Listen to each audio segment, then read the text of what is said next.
Inside Story Uganda, real source of political updates.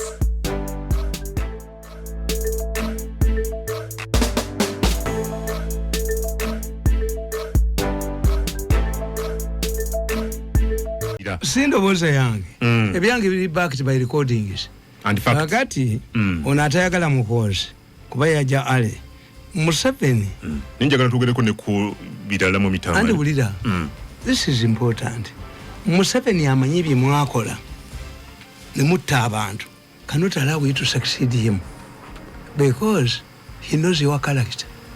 Oyinza okuba ng'omwana we yakwata mwanyina gwe n'osirika netoyinza muwa busika kiba kigwengere ndi mwatwalanga abantu ebwere ne mbatirayo tugeti mana abatawuliddwa ssente kakati bano abaana ba mutwe be bakwata bino bye baali batambula nabyo ne babiwa omuntu n'abyongera bano musajja atya muhoozi ate balina obujozi balina omukazi gwe baagala mbwa yesimbo. I want to tell you there is no woman who will become president of this country before 50 years. Oyo gwe mukolera bwabwerera ani amumanyi who tumubulanding tumulage ng'omugezi talina waayita waliwo omukyala ajja kuba president. You are burning your money into flames. Oba abasajja baatuulako ne babalistinga possible president naye ne bamuteekamu nabawandikira ne bagamba muli balalo. You think money changes? Okay. That's a woman. Omuli abaganda abatasikirwa abakazi oli yebake ku ggwanga lyaffe. If the Americans have rejected it almost 400 years. The French have rejected it. Atete bamanyi. Why should the film on NRA be done by family members? Why is it that such 2 billion must be given to Museveni as a plantation of coffee? But I don't know who is planning this, but arrogance. You think that is also wrong? Yes. Watch it the movie Uganda. So I think there's a problem in the Museveni's family. Either Museveni bamuteka ko pressure nene nnyo oba batuse ku level nga tewakyali kibaswaza. So ne movie erage olutalo lw'Museveni obuuza lwaki abava mu family ya Museka kuda tebanya ku bantu tebanyala wingi enyala weri bagimanya abantu ni nyala abantu bagimanya. That's why which tells you Museveni's family is deeply involved and divided. Muhoza atambula ne batata w'abantu wali akabinja akanya akanyala kibatagala pakati bano bebabirese. Let me ask you, if you people who committed more crime than human rights nomutta abantu makubira butambi munduke adama mukwata muhozi his name was never appeared. Even in safe houses was not mentioned. Nalufenya was not mentioned. Erakana kalenzi kama monitor mujja kudduka wa. Monitor kaluki kalineki. Wemanyize biwa state council kubanga ojja kuyola bigundi mu Nairobi. Atono okuleyo kigo. Kakati on Friday omusajja atula nabo. And I have a series of articles mu zimpandikire nga mukuba mukoze ne kitaawe.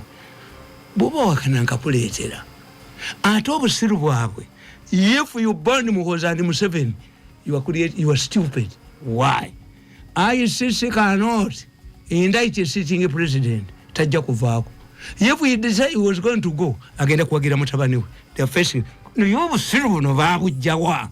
Antikati ICC okusinziira ku reports. Tesobola. Bombi. Antisobola. Museveni ne mutabani we. Tesobola Museveni yajja bakuba n'abasuuza bukulu Kenyatta ne Ruto.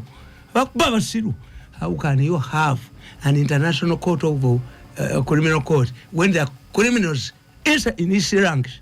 I challenge ICC basindika bwana omuntu mbabulira abasajja babo be bali enguzi millions of dollars. Have the evidence that they were profiling abantu abaziba tulugunyizibwa kakwenza rukira basajja. Let me tell you waliwo n'abatulugunyizibwa towards Kalulu even after Kalulu and men of them testified. I have a recording Museveni kye bamukola kyali bwekiti batula n'omuke ku bahedi ba security ne batula how do we drag the army into this nga banoonya Muhoozi. I can tell you akatambe ng'omu ku bakulu ba security mu Uganda atudde n'omuntu ne balimba Museveni ti abanufu bagenda okwokya ekibuga to get out policemen amajaga ingirewo nga badwaginga muhozi muwakanika kubi ne muhozi nakamuwaddeko abasa abantu wano bonna nabamuwadde the killers of our prominent people the people were killed Kirumera the people who killed Gonde Kawes the people who killed Yaraniani Abiriga yes Kawes they are known anti zenku you're saying they are known ulira nze meeting is abwembanzi raba help the mada anti nabo muwadde tuba bere dala omulundi gumu kati baga babadde bafuma Museveni akadde akade Museveni ka bere kona kamuwadde myaka ebiri govuma Museveni kuba Museveni umuhoze bamuti akate yirimbise we must support ono omukazi kati bamazo bamube kati yeta yina jalaga kati bayina options biri Museveni to continue bwe tunabalayo kamugenze wa Museveni ngatudduka mwe no kivamu kuleta mukazi tayina jatunda omukazi tatunda ya mukazi kyoyo wali goba guluminga kakati nze nkubolera okay nti ku flight batulanga n'abamonesa we bali n'abawane sente omukazi omuntu oyo yes kale imagine Museveni's family nakatambi akatabolo olwalero bwekiri I hope these are not allegations nkugambi nkayina we nkulekereko oyina bluetooth nkulekereko butambi bwonna bwenjogeddeko mbukulekere obujje ko mutumyeka kale how can a Museveni's relative give money to indict Museveni and his son? This is where the division in Museveni's government has reached. Fortunately for me, nti obutambi bwonna mbuyina eyatakirumira meetings mwezi proceeding meeting nga tebanatta bamugamba but you see ne gundi abatta gundi apirika be batta kirumira era batambulira mu boda zibasatu ne bakola mu bazikolera kawembe zibasatu ne bakola mu ne bwojikwata olina kyo gifunamu nakyo obi omuntu yasasula billion 6 bamutte njenga kukubira nga bali bagenda omutta bava kubizinga nga bayina bazoka baziretera mu kinaala nga kiriko gundi kiriko musenyu amajega kwata amanda nesituuka bona bamukolera ambush okuva ku CPS okutuka ku famu ye gye bali bagenda omutta nemba namukolera report nemulaga abakirimu bonna wamulaga n'obumiwa abimanyi byanjogera abimanyi ani ayina billion 6 Katumba wamala bali millions of dollars bazijawo ekimu kyagamba kintu kidde bwakyo 2 million is very little. You think this is Museveni's money? This is Muganda man. You think this is Museveni's money? We must get his car is raised. We must get an old car. You take a number plate.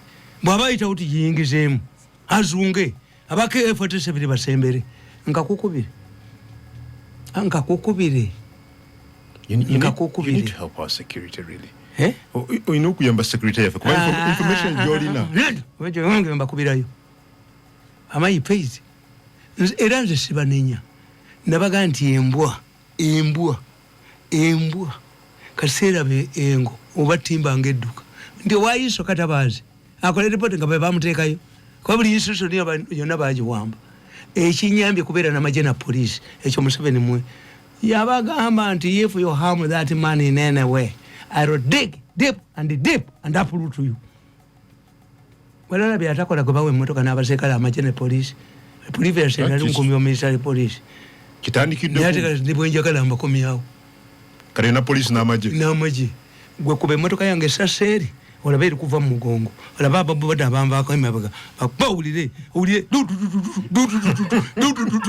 n'eddogo lyange likolerewo olaba emisoto egitambula egwe gye nkutwaleko ewaffe kubanga buza kankaka mu misota nze mba njogera ne kankaka ng'enswera zeetoolola zimpita ku bigere nagenda nono eyafudde gundi byalugaba William Yarugaba bambi mukwano gwo nentuka ewaka nenga nti abakuuma wano muliriwa enswera 2 ziralamya omutwe beba kumawo bwegenda we kanisa yita kanisa eyange tiri munanga no nze musumba wayo muri oltari we ate olumwefuuka zu nosanga mwempologoma nosanga bwe olwefuuka zu toyinza kunepangira waliwo oltari mu kanisa yo nze ntuulamu ate ey'omukyalo y'amategula era mbadde nkunyumiza mulimu evinyo mbadde nkunyumiza katono nnyo mulimu evinyo walimu bali banywa bbiya banywa mwenga muganda naye nze newunya basaba abaganda ababba gwegere nga takutegedde okuba essimu nga gwoli munda akulagula jjajja waawa anjanukula essimu yafa weeri era nosigala mu ddiiro halo jjajja waawo nga ne bwaba bamututte mu kooti abeera akugamba nti obuuza jjajja we yafiira essimu yaliwo oba zaaliwo kankubuulire ne ssente ze bateeka mu nsawo zaabwe ak'enkumi 2 tebakakkiriza n'emitwalo 5 tebagikkiriza tebagimanyi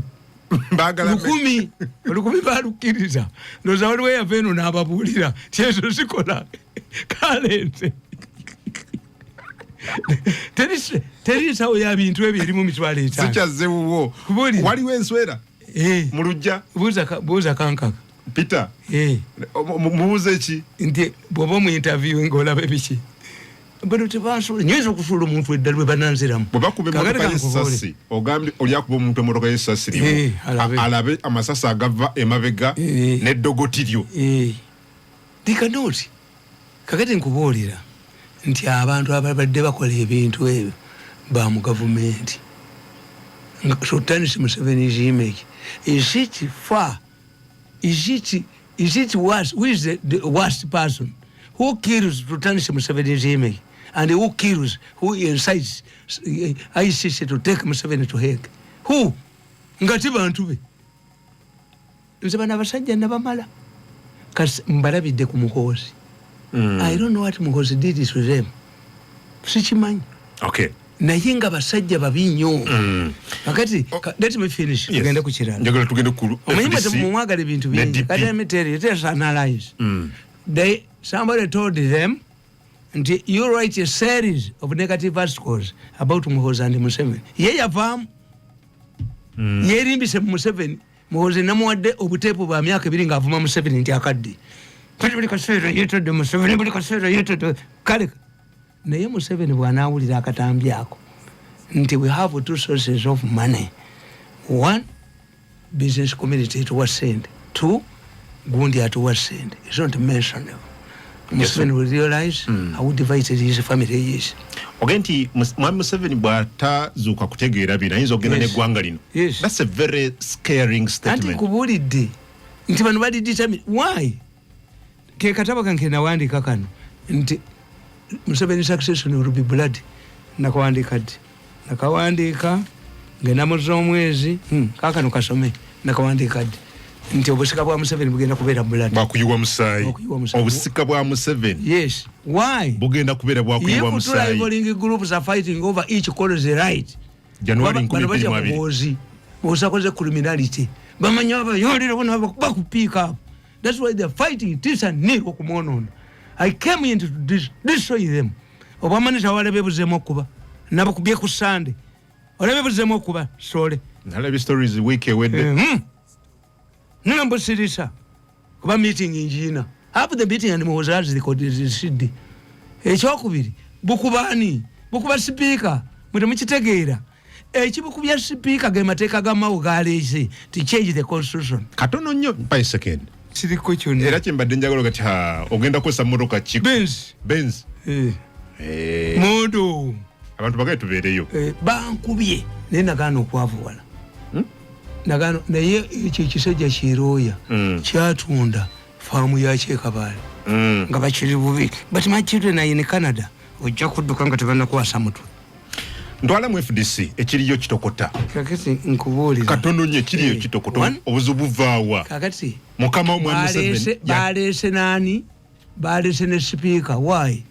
The constitutional amendments, the speaker will preside over them brought by money balina gwe baagalawo naye mba bya bamonita badduse ninga recording weeri ne Afende Muhoza ajina. All of these recordings are with Afende Muhoza. Sikulimba. Azirina. Kakati ekiri mu FDC. Chitokota. Mukama wo mwai Museveni. Bamusonzeemu oluno okubeera nti. Akasiruka Abyogedde ke kabirese. For the first time, the newspaper Abyogedde knows. Sakabaga nti kabateesedde DNA. Kakukumi bweka shaka bako ne vakanso omutwe. Kakati kabakoze ebintu biri ebyobusiru. Kakubya ababadde balumbye biriku. Bwekabadde olwali kawandiika ku lutalo kalese n'andala mafaabi. Kakutegeeza side kwe kali. I strongly suspect is a hand of Abano. Ngabali mu FDC. Omanyi Museveni bagenda ne bamukola. How can I be relevant to Museveni? How can I be relevant to Museveni? Nti okusanyawo ebibiina akola n'alya sente. Why don't you put that money to mobilization? In fact, a smart and intelligent politician like me sentenced to my mobilization. A group of opposition Italia ya nupu enonya sente zanja kanachi. Yo ekuyamba nnyo. I'm doing more opposition work than the opposition. Yo. Yes. Na yeno generation ya muyakulya sente. Oyokera otya mu bantu nti nganda bamugula nakube gundi. Na yena akuga nti wabba. Nekitaleeta crisis mu ggwanga. Oliagamba. Kitege fena tuli babbi. Nenze ifa iga ahead. Nandala yayigiriza nganda obubbi. Mwami Tamale. Ennyonyi enkulu yayigiriza ente okunya mu kisu. Ogambye Nandala yayigiriza nganda obubbi. If both of them are savers. Two, you want fair to Besigye. Besigye is an opposition politician who left a job in the government. He was not sacked. Besigye babagamba Besigye yawandika articles nti yena ali mu deviated from the original values. Museveni responded, let us have a meeting, a conference, so that these people can tell us. The meeting did not take place. And ofono pondo jokingire yabaga nti chairman wa pata ababuze mugende wa chairman we Rosiwa. What Besigye did yakwata ekiwandiiko ki n'akiwa Pike mu vision n'akiwa Wafulungutu mu monitor n'abaga nga bonna tebamanyi n'abaga nti bw'otekifulumira leero nkiwa monitor n'owa monitor n'amuga nti bw'otekifulumira kati nkiwa new vision. Bonna bakifulumya olunaku lumu. Museveni responded to it. That's where the people realize nti Besigye ayinaki ne Museveni bakwalulinga ate nga Besigye kyamuleetera obuzibu. Nyerere yagamba nti okuva lw'olina omulenzi olwo omulenzi mugezi nnyo. Negatandika kokozesa malisi yonna gye gayina malisi Nyerere. Against Besigye? Yes. I'm surprised that gwayogera bino kutoka Besigye.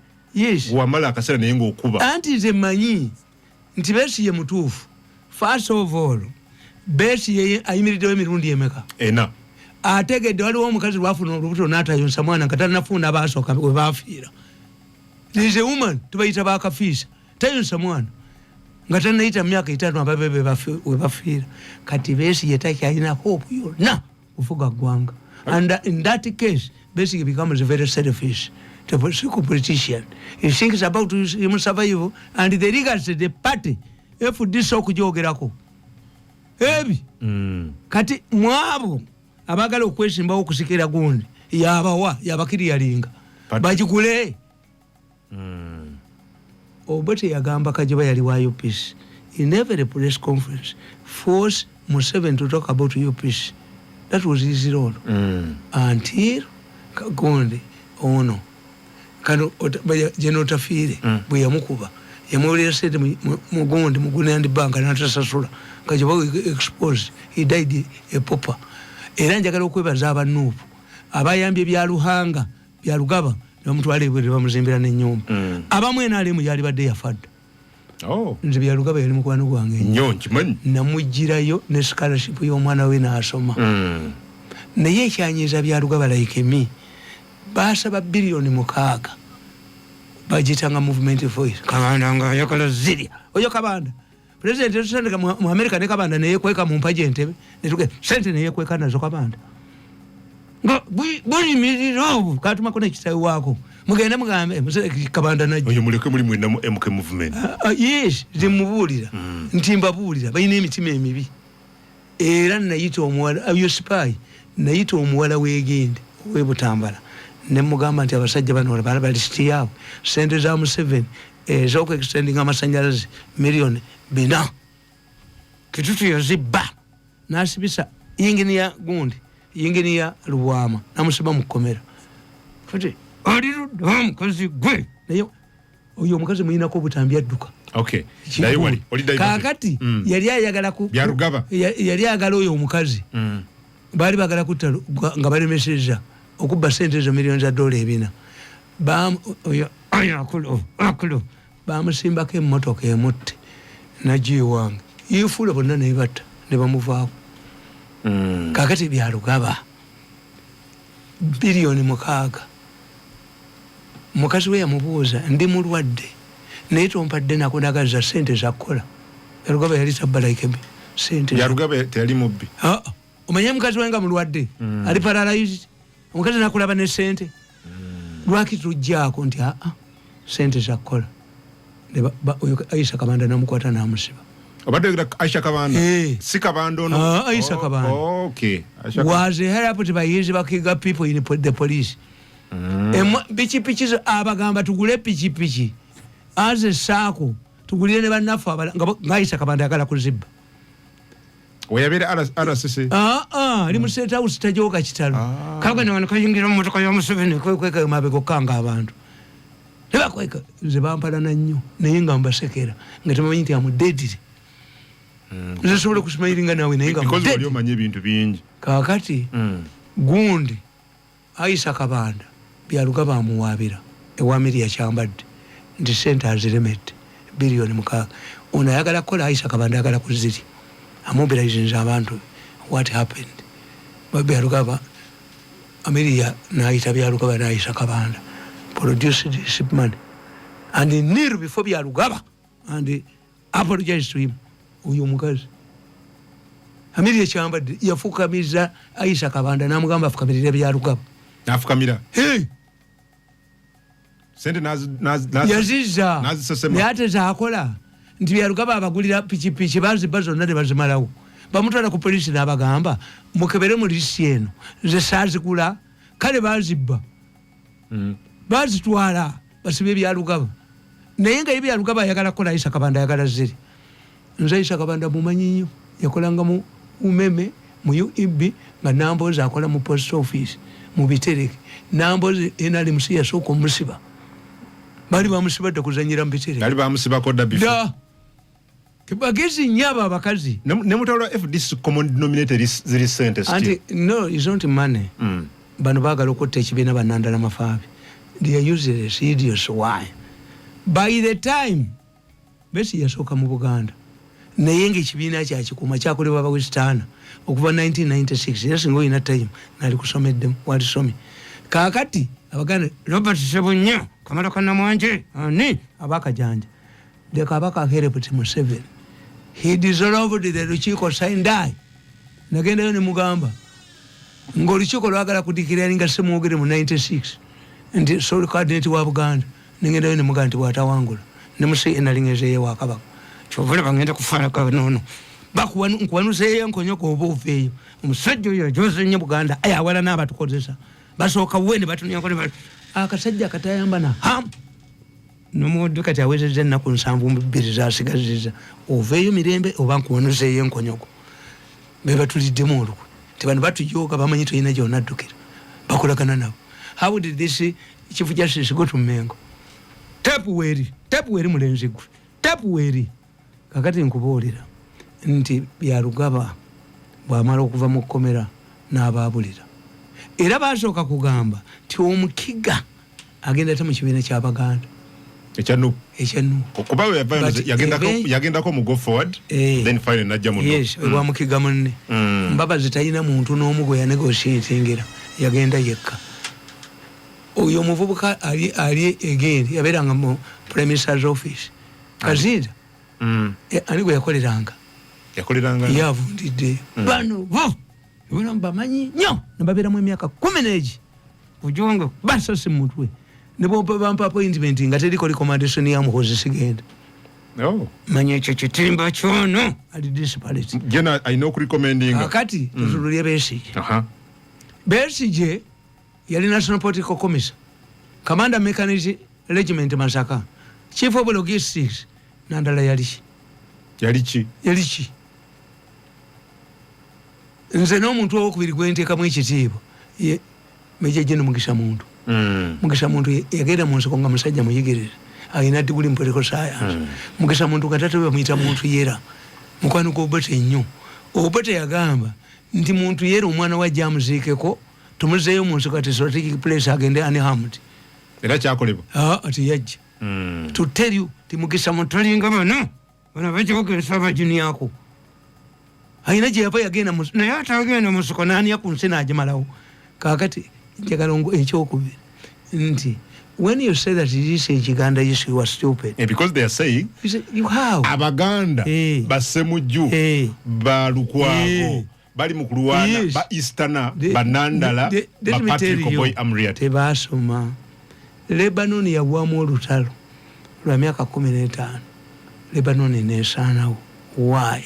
Waliwo jeno omukatuliki nga bakyusa constitution nti omuntu yenna asobola okwesimba kuba president. Jeno omukatuliki n'agaana. Emundu nevuga emyaka 10 papa namugamba n'agaana era ne Busiramu wakatuliki. Lebanon bagiyitanga Beirut the Nairobi of East Africa. Lebanon yali nsi y'amaanyi nnyo. Omusajja yayonoono. But mu Argentina bakyusa constitution eyo. Menin is a son of Syrian immigrants. Before, when Catholicism was 90%, bakola constitution. Ti omukatuliki yafuga. Because Menin was a popular man, nga banoonya kuwangula. Kakati kankubuuza. What has changed in for this? Did chikondo kulinki the party deal? Did sebagala kirinki the party deal? Besigye bwakola. Yakwata Kigundu former governor, Bank of Uganda. Yamufula envoy. Katega yamufula envoy. Beti kwamia. Watunga ng'omusana.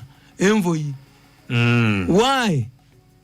The purpose of FDC was to close the behind door as Museveni was ruling, so that the opposition ireberayo munyankole. That was their strategy. Akaluka Semogera akachenda mukaga n'ekiveera kabatiisa nnyo. Has been in the government for 9 years. Na raising a dust. Otafire yamugamba konti agenda alunda embaata. Ne bamugamba lale zaakuba. Embaata zayaludde. Naye yali agala kuvaamu. But I know crowds are formed. Jesus yayingira le Yerusalemu. Enfuufu n'efumuuka. Baali bamutta yabalabako. It was a good. Yali we created crowds. Kakati ekyokubiri. Nti Besigye era yakwata owa leader of opposition n'abuwa omuteso. Omukazi we bamuyitanga. Omuyika nkobole. Omuteso. Leader of opposition. Ngamunene bwati amatama gamuzimbye nga anuna sweet. Oyo omukazi mwannyina wa gundi. Wamuliyati. Amuliyati kitawe yali mwavu. Alisala so. Mwenedda ikazi eliasemba yawo. Ono yali abamma. Eliasikira gundi wini kiza. Ogamba awol. Yali muganda wa gundi wamuliyati. Kitawe wamuliyati yali sente zikulante. Na waso mucholi. They were related. They are related? Yes. Bet your wall. Abali bamanyidde akakazi akalungi ka wini netudduka. Omanyifu abasajja.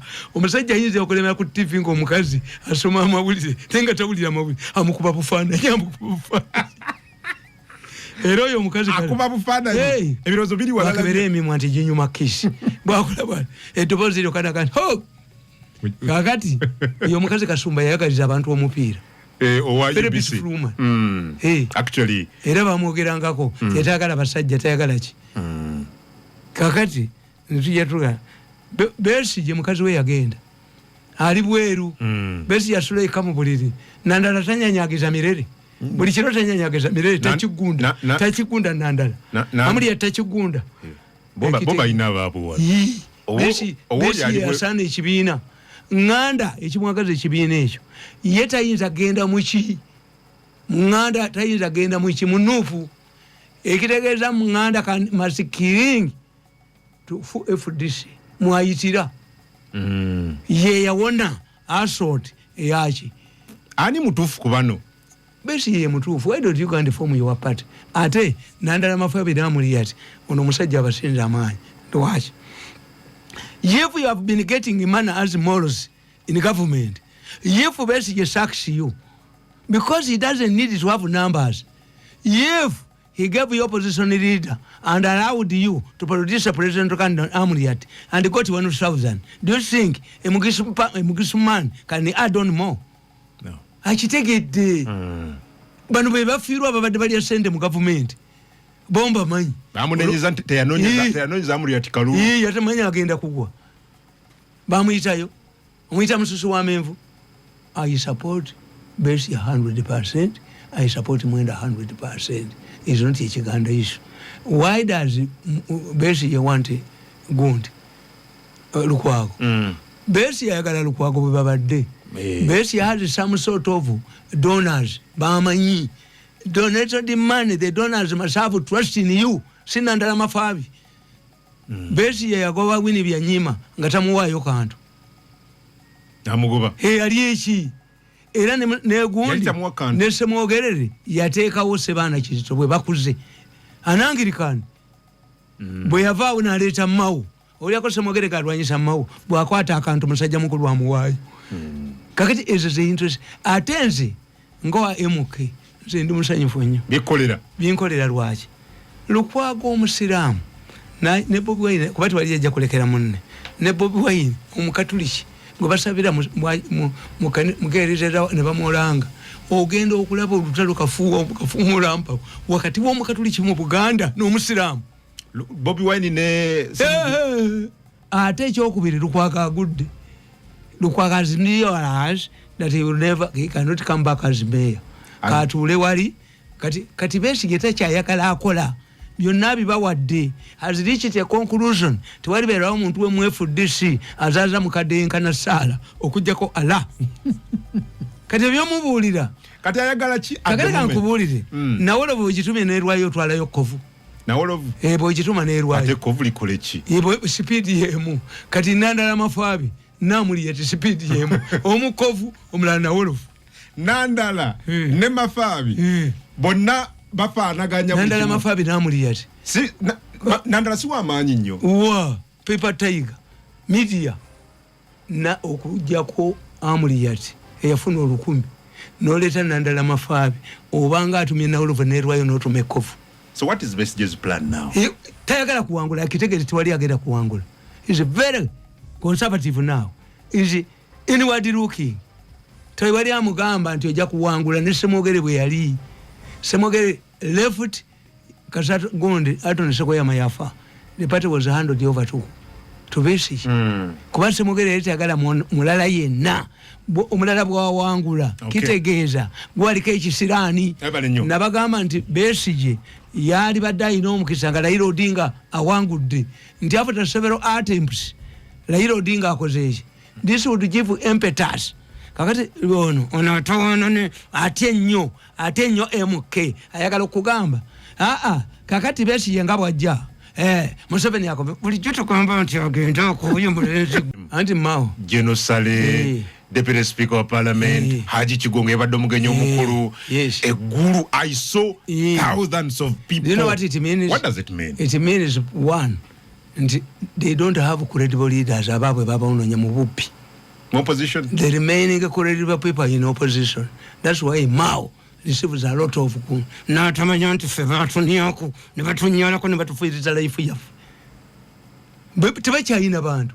Mu NRM. Abadde no mu opposition kati yalina credibility gwe balina okulipira mujoozi buli muntu yena era mbabuuza teffe bwe munieddeko bwe munnyaddeko nammwe abanya baki abasinga obungi ffe bwe mujoozi ne mutuniako ne mutunyalako katulabe mu meeting bwe munieddeko bwe munnyaddeko bwe mukyumirize nga tugende ewemuke I thought bagenda tulabe mu abanya bwe mutusinga obungi lwakwagala kwe balina no because he's the only person who is credible now nti no tefunanga representative alinga Olanya. This is a young Olanya. Mao. Oh. Yes. Era uyu mwana can end up ngani ya hizo end up ngato nga Speaker of Parliament. Mao. Agenda ajja kujja mugundi mu elections. Kubanga ino okumanya. Nti Mao bwatunulya bande be yafukanga emakerere. Omuli speaker, omuli olanya. Olanya bamukuba essasi nga bademonstrating nga Mao ye president. Emakerere. Kakati atunulya banne. Two, you reach a time. No ganti, am I going to die poor money okuliza konze go bakondeminga mu poverty. Naye ate joko tete sirikiriza bujozi bwawe. Nubo leta billioni ya dola. Sekiriza bujozi bwawe. Kati gwe. Sabala kukiriza bujozi. Pamani ku bantu abanyalako. Ekikusiye mu bwavu arrogance yo yogeza. Musobola konyo mune mumfule kidoli nkobe umunne. Maybe you calm down. No. What am I saving? I'm 67. Ekyo nakiriza na yali tegulo yo mujozi. You pay. Mujogi sabana babanne ne fulo wekita luirupe. Is isolated bonna badusi. Twajogo nalabye professor ngamugande you think Mirundi is a joke. Mirundi is a joke. Mirundi is an intelligent man who cannot accept a dango demand on condition he must have MK project. Even God cannot tell me to leave MK project. It is master's hope. Even my father cannot resurrect it. Nemulaba Mirundi nangante nkomyewo katonda antumye ove ba mategesi yeye. Yes. Kubanga tayinza kuna ndakewa otegra ndio sitata mukubesasi itata wa kubanga tayinza kundagira kudda mu banjoga myaka 10 singa azuukira naga nti mwana wange eno vaayo mwenye alimba elyo dogo ba ojayo sasa mundu ba tatao there is no person who loves my future who can tell me to live and I know your tricks maugo bajigira olwalero bamujja mu dipi linda dipi bajisanikire chinkugambe neba ja mulinya akusasira ya jatya nekatukubira Abyogedde ali mu motoka napuma bawukulu enkonwa gwetoka abyagwe mayinja yayimba ko luyimba nti kibuyagalwa jewo azayo ne byataleta gumayinja obere naye motoka ya miliyoni olukwaga yali agitunze ne bamunywa tayina kadi yaye King Mike na yaji ne yalukwaga eriwa kana kampumanga kalo katabanikanga akampuma ka Dr. T no isu nakawa benzi nga benzi evuka benzi kine wa wakasonyiwa bali bakozaka ko olabo muise katabanika abemme ngo bali bamugula najja n'obuveera najja obwemandi tunevuga kali ko ku mukolo mbabazi n'agamba sauti chozi Mirundi zisana kali yimage abamani tokusiro komuni tobuko boboya kalo gwako gwa olabira ku monitor story busajja mu mfulumye story ndala mufulumi lwaki mukoma kono nabo bene busirika mutadeko simenyibira mujiddemu mudemu busajja mu bugwagwa mu bamonitor muziddemu lwaki mu musoko bimanyi era ina America you are stupid mwabikoledde wamu ba abagane ku gundi encha jangu nkuwo obutambi bono obuli abamonitor baba wa send the man said Bulingi dina tumai mala na katabo kampa de nsomeko bakayita why kunguru why I will vote Muhoozi in 2026 kanuka pia anti we balese send nemba beraddala bategere kubanga omukazi bwoba omutigatiga ogenda okuddayo nga ayina olubuto nakumalamu kati bano bajeso bisirikola kana kona bomunse mukabuli ne mugulu sabala kuva even God tells me to get out of him yogire kumzindaro even if omukazi kasala bangu omusajja amulemeddeko nga yamujoga n'agenda afuna olubuto ne bamubirayo bw'ogendayo n'ategeera nti omukazi yancha bamutwala dda yes kakati nabano ke bategeere nti kana akatabo bazereeti bakutwala n'abakyawa nnyo mpagira koni naye bano sisobola bawagira owagira koni if I compare the two I can support koni yali ankoze eki kano yali ajozeeko nga bano bebaniyako sajja ne bonkuba mawulire bayise nyina bamukebera omutwe bulingi ereta fulumbu tabika to work for you mbaga nti oli mulalu oli mutamiri nakalema n'omutwe gwako kalinga ogwembuzi kanfunon hello sebo wala kuweza programu eyo kale babo ko botya mugana wange ndiyo bulungi ono bamwetani amweta Tamale Lubogo Charles okuva e Buwenge Town Council mukoba mutya abasoga banange yeyo tulikwenda nkyuka Mwami Tamale ne kibuzo kyene ndo mubuuzamu kulina kunenda ngo mubuuza abairo mukama yabawe kumundetera Mwami Tamale ndi ekintu kyene buuza omwami ono oyaleeta obusiramu muona nkani mu Uganda nuko bane nuko mbogo na ekyo owe mbogo oyo owe kawempe lwaki bamweta kyabazinga siye yabuleeta kibachi bamita kyabazinga semanya ni amuyita lubogo bwati bwagambye obusiramu bwajjana mu 1848 Ahmed bin Ibrahim nibo bajirya kola sente okay tu kabaka wa Buganda Muteesa oluberebere yasoma eddiini y'obusiramu n'asoma ne Kurani n'asiiba n'omwezi naye kabaka wa Buganda tayiwa musaayi ku nsi ye teyakomolwa yali musiramu nenga bamukomodde era bibalwanira mu ntalo z'eddiini waliwo kabaka omusiramu yes so gundi n'ukumbogo yali ne Muteesa oluberebere be basigalawo ekyo kizimbe kibabbula mu Muganzirwazza ekyekatwe Muganzirwazza yali mukazi muwalabu yatta abalangira 24 mutabani we Muteesa afuge nga basula mu kinya ne bafa enjala kati Muteesa agenda okulaba nga n'enukumba kamutwala Muteesa namugamba nti bw'omusulamu nga nesuula mundoza kyalimu amafumu nazanya naawe nekwezanya naye omusuddemu omusule mukwateko nange nkibaawo kakati mu ndagaano y'olwenda omulangira omusiraamu n'abaddu be Nuhu Mbogo aweereddwa square miles 24 abaddu be babantu be baba bache kubanga nakugandi jjajjange yava mu busiraamu nayingira obukatoliki ngamaze okubala abakatoliki bamaze abasiraamu bamaze okubala mpinga ewamu ku square miles 24 nze nzitusi nagenda mu bakatoliki n'afuna mayiro anga yali mubazi yali mubazi tubanga kubasira Kuvira daleyo. Okay, good evening, Kungam Engineer Schofield, tuned in from Menga. I thank Uncle Mirundi for the updates. He is a guy who passes information to the countrymen and women through jokes and abuses. But when you listen to him in between the lines, you get the information. Greetings to him. Thanks, Mr. Mirundi. Onagamba, Dr. Tamale Mirundi, webale. Thanks for the program. Yusuf Balirun is asking, okay. Rwata mabaro mukuna agenda naye kuzannyamu ku mupiira agenda kusamba olukindo naawe kagati gwe tugoli kuki naawe oli ayagala maybe obere mu golo kagati kankobole nsamba ati mupiira nga bakazi bange tebakyandabako ebomba ekikujja message akiri kati abakupika eggaali naye temukozesa gundi eyo chance bakazi bange nemugamba nti mubawalampa mugenda kufa bomba tekyali mu kiwujju nedaga bwemba sobola kusamba mupiira eka ate nga nensambe mu kisaawe tokyasobola kusamba mupiira ewaka ate ekyalaanibwa myezi nga 6 nga tewali kusamba kyalaani era baaba okupika badduse dda bomba yafudde kiwujje message akiridde kati ewuwo abawuliriza kabeyagale ayaya bajja gwe kankuboolere oyinza okugenda okwana mukazi wange nenesimba mulumu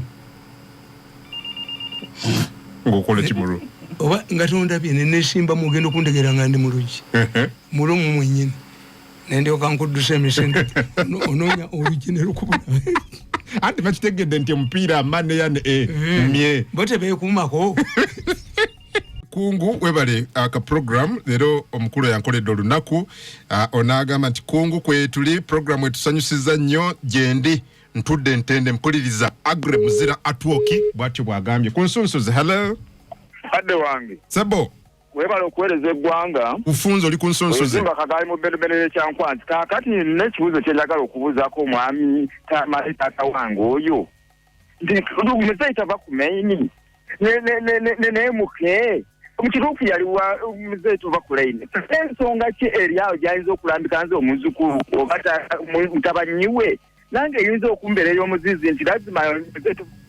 Okay, Adam, thanks for the show. I'm Ismail from Chirasha. Big up to you. Onagambi here. Adam, thanks for the program. I'm Sarah Nkafu. Omgaga Saurembo. Nabweru Ntombude. Adam, thanks. Tamale, I am and Tamale. Masindi, we are tuned in, waiting for Tamale. Michisawe. Ebikwa tagana no bululu. Eleme kubera mbozi. Komobude buno. Teri kulonda.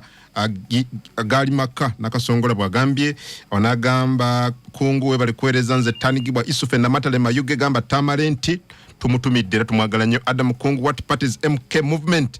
Side Tamale explain to us. Adriko Yasin Nyantonzi. Adam, thanks for the show. Isaac Bedwa and Obi Felix from Bujenje Masindi, we enjoying the show. Webali kuereza ono tugume kakumiro nkomyewo kwendi mpuliriza Kungu. Thanks for the program. Great for me, Tamale. He's too funny and he makes my day whenever he comes to studios. Lydia Chigorovia, Akusamba Okuva Bisaju Adam Kungu Nsima Pereza Webali. Good evening, Kungu. I am Regan Chihaguzi in Masindi. Tamale talks the truth. Big up. Thanks so much, Brother Kung, for the show. And we are enjoying the program. I'm UPC Lord Councillor Tom Kennedy Wananda. Onagambie, call me Omsheshe. Brian from Chiruhura. Tukwagala nnyo twesunza okulaba mwami Tamale mu Lwata Mabaare. Mwami Tamale olwo mwami akwagala nnyo ye ssentebe wa district eye Masindi. Mwami Cosmas Byaruhanga. Mwesimu yanga mpereze ku mata. Mwami Cosmas Byaruhanga owulidde yanga emi program eno tagivaako. Agabuli wobeerako. Eno information onagijo. Ssentebe wa LC5 Masindi district. Museveni is a good strategist. Sajja yakoledde abantu be Masindi. Museveni is a good strategist. Museveni yasooka najjamu because Museveni lukusifa. Yabagamba nti I have a vision. Tebamutegeera. A vision is a dream you have today that will be whose fruits will be realized in a period of 20 years. Museveni abalira mu myaka aga. Abiri. Kyebala temusobola. Tebateekamu term limit yaginyega. Naye yali mwamendebo ki?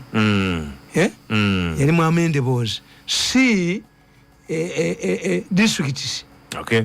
Yakimanyirawo tejje kishuza. Kakati today yajjawo term limits. Najjawo age limits, which means Kalasa Bwala is a coach player. 2, has created the Bazukulu, has moves to retirement if he wants.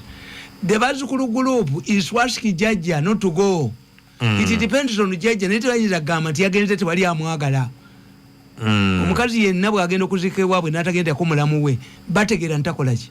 Fe mu Baganda bwogenda ew'omukoje ewamba mwanyoko gye yafumbirwa ne muli omukono gw'embuzi lyesunsa senga yambala bwambazi wali yeshi oyina kulya ki mnyama manya nkoko omukali yankoko talya nyama era fe tukugamba nti obubulo bwa sente bukuyisa omukomugenyi wewola enyama enkoko era nze mbeewe mbwe enkoko baziteeka mugundi baziteeka mu eddagala erya HIV weriri teririwo aweriri bali era bagamba Museveni mbwe bateeka fuludeni mu nyama oyo akaza nyama kandi omukinjaja akisepeti tuwe to lose weight omukinjaja anonya bizoya naye abasajja kati kino kyo kikunganya kya monitor China bekikolera China bagenda kuganti enkoko muzijjewa ngo byatukola mu covid nga byo bitya kugenda hege kakati zimitereyo abazukulu bategedde rolo yabo bategedde Nyerere yadira omusajja namuteka mu Dar es Salaam Nyerere genda yero oli musiru yero yanonya Tanzania ngaba nene bonnewe bakunganira nene abaganti ngenda sebo ne bataka mu Dar es Salaam ne bakaba yabagamba this vice muwiroka okay one day kakati ekyokubiri akadi kaweddeyo mu mukubye era bagambye nti Mirundi yekka yamulemedde kontra balaba wadda sente is it they are targeting me nabachawo nga tumaliriza I hate you more than wali wano hate is atuwuliza ali Masindi agame nze ngenda okuzina ne mwami Tamale mu kisaawe Masindi bamuyita Dorin ayine byona ajenga amaliridde nabali bamuwulidde kakati amaze okutegeera nti sikyatunga kyalani yerere bulijjo nga ndi mulemu nga takubanga ku simu tinzija Kampala akwesunze actually bali basatu wano bagala kunyiya mazina mu kisaawe Masindi onyiya mulema ali muwuzi gonyiya amazina lwaki temwanyiya lulinga nkyali mulamu mulinde emyezi 6 namwe munyireke